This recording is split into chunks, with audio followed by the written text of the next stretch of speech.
Shalom warga kerajaan sorga, Kingdom Daily Devotion di pagi ini berjudul Rahab. Rahab ini diambil dari kitab Yosua pasal yang kedua ayat 11. Ketika kami mendengar hal itu, tawarlah hati kami dan jatuhlah semangat setiap orang menghadapi kamu. Sebab Tuhan Allahmu ialah Allah di langit, di atas, dan di bumi, di bawah. Masa lalumu tidak akan pernah mendefinisikanmu. Itu adalah kisah daripada seorang yang bernama Rahab. Rahab ini adalah seorang wanita Kanaan. Dia adalah seorang pelacur yang tinggal di kota Yeriko.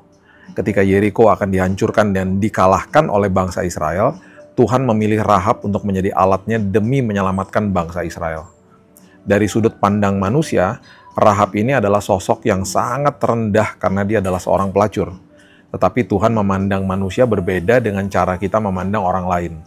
Tuhan bahkan suka memakai pribadi yang gagal, dianggap rendah dan lemah. Rahab menunjukkan iman yang luar biasa kepada Tuhan, Allah daripada bangsa Israel. Imannya mengubah jalan hidupnya dan bahkan mempengaruhi sejarah. Ketika ada mata-mata Israel memasuki kota Yeriko, Rahab ini menyambut mereka, menyembunyikan mereka dari bahaya dan bahkan mengaku kepada mereka bahwa Tuhan mereka itu adalah Tuhan yang ajaib. Rahab mendengar bahwa bangsa Israel ditolong Tuhan melewati Laut Teberau atau Laut Merah. Bahkan dia juga tahu bahwa Tuhan akan memberikan tanah perjanjian termasuk kota Yeriko kepada mereka. Mendengar tentang kuasa Tuhan itu berbeda dengan percaya kepada kuasa Tuhan.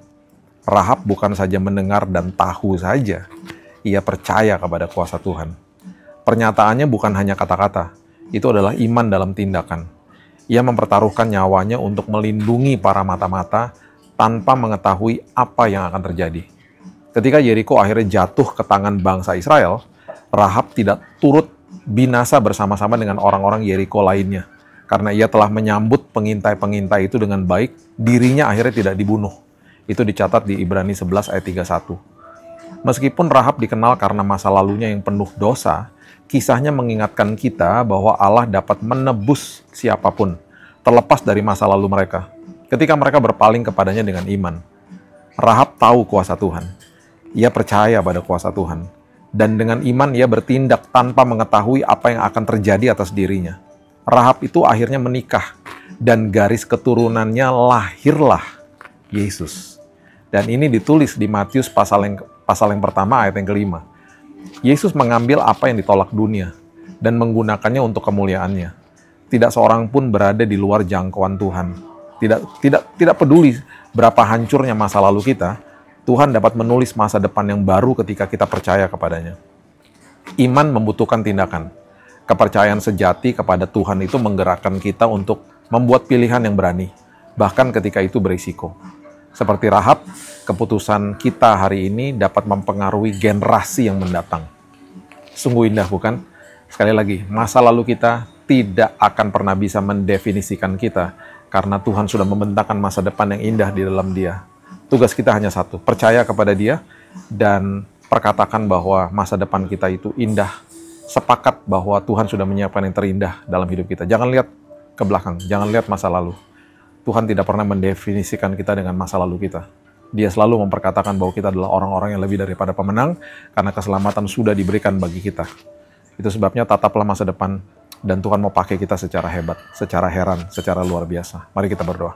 Bapa yang baik, terima kasih buat hari yang baru. Kami percaya hari-hari yang lalu sudah kami lewati. Kalau ada kesalahan, kalau ada apapun yang pernah mungkin kami lakukan, bahkan itu menjadi stigma yang negatif dalam hidup kami. Kami percaya bahwa masa lalu kami tidak mendefinisikan kami.